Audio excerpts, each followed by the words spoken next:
Oke, kita mulai ya. Pernah kepikiran nggak sih kalau otak AI itu cara kerjanya nggak semuanya sama? Mirip kayak kita, manusia yang punya cara beda-beda buat mecahin masalah, AI juga gitu. Nah, kita bakal lihat buktinya lewat satu contoh yang super simple tapi penting banget. Jadi gimana sebetulnya sebuah otak buatan itu berpikir? Apa prosesnya cuma satu macam aja? Atau jangan-jangan ada banyak filosofi di baliknya? Nah, pertanyaan ini nih yang bakal kita bedah bareng-bareng, pakai satu masalah praktis buat ngebantu kita ngerti 3 arsitektur dasar jaringan saraf. Ini dia tantangan kita. Bikin mesin penyortir buah. Tugasnya gampang. Bedain mana apel, mana jeruk. Mesin ini nggak punya mata, tapi dia punya 3 sensor buat deteksi. Bentuk, tekstur, sama berat. Kelihatannya sepele ya, tapi dari sini kita bakal lihat 3 gaya berpikir AI yang beda banget. Gini, mesin itu nggak ngelihat buah kayak kita. Buat dia, buah itu cuma serangkaian angka yang kita sebut vektor prototype. Angka 1 itu artinya ya, kayak bulat atau halus. Kalau -1 itu kebalikannya, misalnya kasar. Jadi buat mesin kita, apel itu dibaca sebagai bulat, halus, ringan, atau 1, 1, -1, dan jeruk itu bulat, kasar, ringan, atau 1, -1, -1. Angka-angka ini ibarat sidik jari digital buat masing-masing buah. Oke, kita mulai dari pendekatan pertama, kita sebut aja sang pembagi. Nah, ini diwakili sama arsitektur klasik yang namanya perseptron. Filosofinya tuh simple banget. Kalau kamu bisa misahin 2 kelompok, berarti kamu bisa bedain mereka. Coba bayangin deh, apel sama jeruk itu kayak titik-titik di dalam sebuah ruang 3 dimensi. Tugas si perseptron ini cuma satu, nemuin satu bidang datar yang bisa membelah ruang itu dengan rapi. Jadi, semua apel ada di satu sisi dan semua jeruk di sisi lainnya. Udah, gitu aja. Nah, ini kuncinya. Kalau kita lihat lagi angkanya, bentuk sama berat apel dan jeruk itu kan sama. Satu-satunya yang beda apa? Tekstur. Apel teksturnya +1, jeruk -1. Jadi, secara logika, garis batas yang paling pas ya ada di tengah-tengah, di mana nilai teksturnya persis 0. Aturannya jadi super simple kan?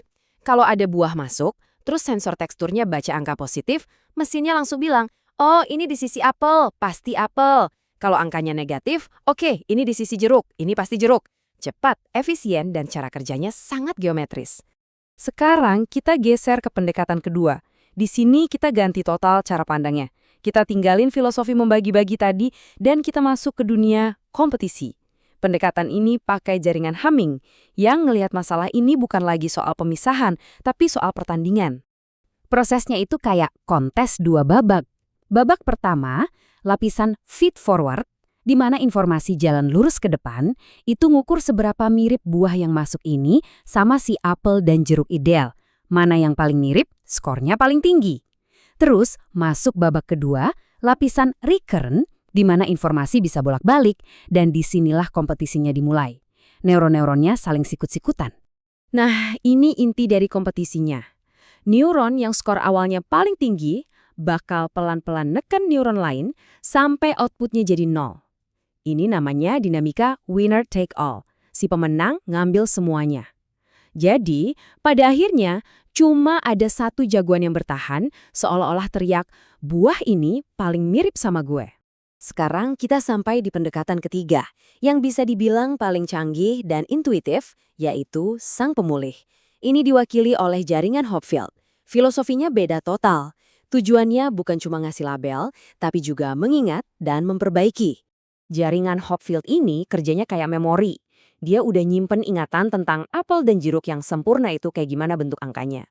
Jadi pas dia dikasih input yang agak rusak atau nggak jelas, dia nggak nanya, ini apaan ya? Tapi dia nanya, ini harusnya jadi apa ya? Terus dia aktif benerin polanya sendiri. Biar lebih kebayang, kita lihat langsung prosesnya ya. Anggap aja sensornya salah baca. Dia deteksi sebuah jeruk yang bentuknya agak aneh. Jadi sensor bentuknya ngasih angka -1, bukan 1. Input kita jadi -1, -1, -1. Ini kan bukan jeruk yang sempurna. Jaringan ini terima input yang rusak tadi dan langsung kerja. Lihat deh, di iterasi pertama, elemen pertama yang ngewakilin bentuk langsung gerak dari -1 ke arah positif, jadi 0 ke 7. Jaringannya seolah-olah ingat kalau jeruk itu harusnya bulat, jadi dia mulai benerin sendiri. Dan di iterasi selanjutnya, boom, jaringannya mencapai kondisi stabil atau konvergen. Artinya prosesnya berhenti karena udah nemu jawaban terbaik. Outputnya sekarang jadi 1 - 1 - 1, persis seperti angka jeruk yang sempurna. Dia nggak cuma nebak, tapi beneran memulihkan polanya. Keren banget kan? Kok bisa gitu ya? Nah, metafora terbaik buat ngejelasin ini adalah lanskap energi. Bayangin, setiap ingatan sempurna, si apel dan jeruk tadi, itu kayak dasar lembah yang dalam dan stabil. Terus, input yang gak sempurna itu kayak bola yang ditaruh di lereng bukit. Proses iterasi di jaringan ini sebenarnya cuma ngebiarin bola itu ngegelinding sendiri ke dasar lembah terdekat. Dia otomatis nyari kondisi yang paling stabil. Ide yang sangat elegan. Jadi, kita udah lihat 3 cara berpikir yang beda banget buat masalah yang sama persis. Ada sang pembagi yang geometris, sang kompetitor yang nyari pasangan paling cocok, dan sang pemulih yang bisa mengingat. Masing-masing punya kekuatan dan tujuannya sendiri. Slide ini ngerangkum semuanya dengan sangat jelas. Kalau kita lihat baris tipe, kelihatan evolusinya. Perceptron itu feed forward, informasinya cuma maju. Humming itu campuran. Dan Hopfield itu sepenuhnya recurrent, informasinya muter-muter terus sampai stabil. Sekarang, coba perhatiin baris ketahanan. Ini poin pentingnya, karena kemampuannya buat benerin diri sendiri, Hopfield punya ketahanan paling tinggi sama data yang noisy atau nggak sempurna. Terus kenapa ini semua penting? Karena ini ngasih kita panduan praktis. Kalau Anda cuma butuh klasifikasi simple, yang cepat dan datanya bersih, Perceptron sudah lebih dari cukup. Kalau Anda perlu nyocokin pola dengan kandidat terdekat, Hamming juaranya. Dan kalau Anda berurusan sama data di dunia nyata yang seringkali acak-acakan atau nggak lengkap dan butuh dipulihkan, ya Hopfield jagoannya. Dan ini membawa kita ke pemikiran terakhir. Apa yang kita bahas barusan itu arsitektur dasar yang jadi fondasi AI modern.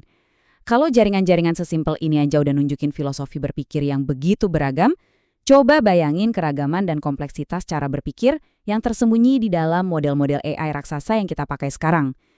Kira-kira filosofi baru apa lagi ya yang sedang menunggu untuk kita temukan?